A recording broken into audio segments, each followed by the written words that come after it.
One of the biggest Democratic upsets of this midterm cycle, probably the biggest upset of the cycle, full stop, came in Washington State's 3rd congressional district, southwest part of the state, where against all odds, Marie Gluesenkamp Perez defeated Republican Joe Kent.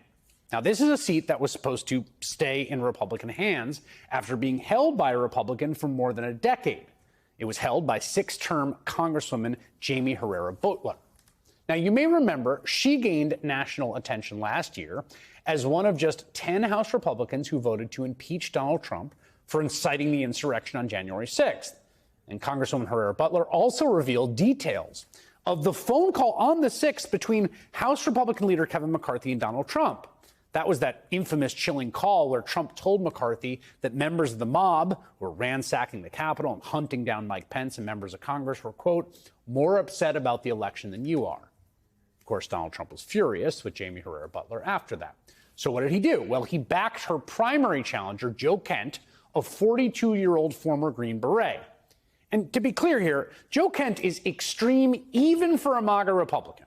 He has ties to white nationalists, including this man who called Adolf Hitler, quote, a complicated historical figure, which many people misunderstand. Kent's campaign paid a member of the Proud Boys over $11,000 in consulting fees. The former chairman of the Washington State Republican Party called Kent, and I quote, the freakiest of the MAGA freaks. But the woman who defeated Kent, Marie Gluesenkamp Perez, well, just about as normal as it gets, for lack of a better descriptor. Working class, small business owner who has never held elected office before. I'm not your typical candidate for Congress. My name is Marie Gluesenkamp Perez. My husband Dean and I own an auto repair shop. I'm running to be a voice for workers who have a little grease under their fingernails. For those struggling running small businesses, taking care of young kids, and taking care of aging parents. They call that in the business a bio-ad, and that is a very, very good one.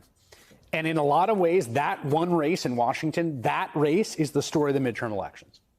We saw Trump-backed extremist after extremist fail as voters chose normal, relatable candidates like Gluesenkamp Perez.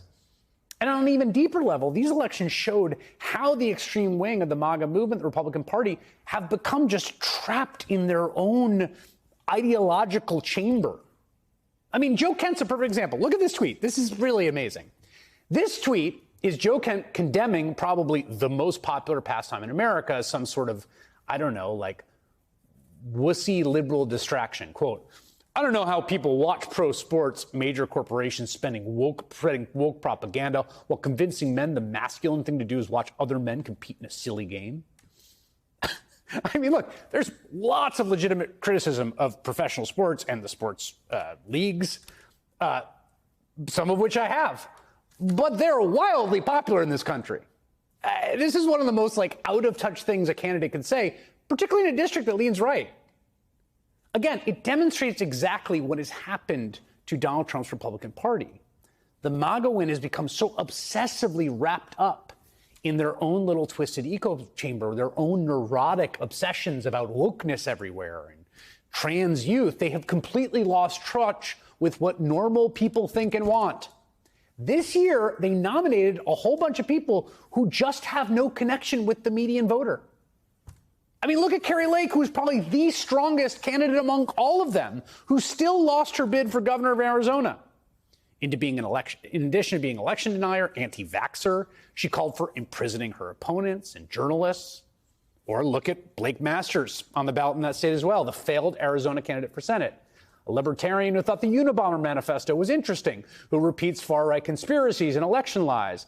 His campaign ads varied from strange to downright creepy, like this 2.5-minute video that reads more like a promotion for gun silencers. Made in Germany, 007 gun, why would you not want this? Let's load it up and see how it shoots. Silencers sometimes get a bad rap. People want to pretend that it makes it easy to commit crime or something like that. But actually shooting with a silencer just makes it a whole lot more pleasant to shoot because you don't have to worry about giant ear protection.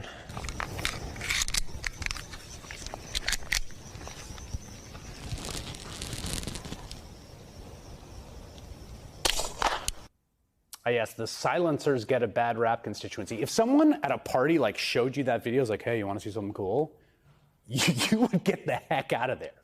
Who is the median Arizona voter that watches that and it's like, that's what I want from my senator? Not a lot of them, it turns out. All over the country, we saw this kind of out-of-touch extremism rejected over and over.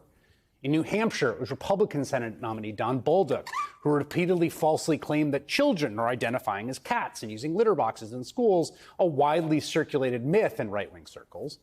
He also called an aspect of in vitro fertilization, a fertility treatment, quote, disgusting, indicated he was open to banning the procedure. Wonder how that went over with voters. In Ohio, there was Jeremy Majewski, the MAGA-rapping, QAnon-believing Republican candidate for Congress, who also lied about his military service, and North Carolina congressional candidate Bo Hines, who thinks a community panel should decide if victims of rape or incest should be allowed to get an abortion.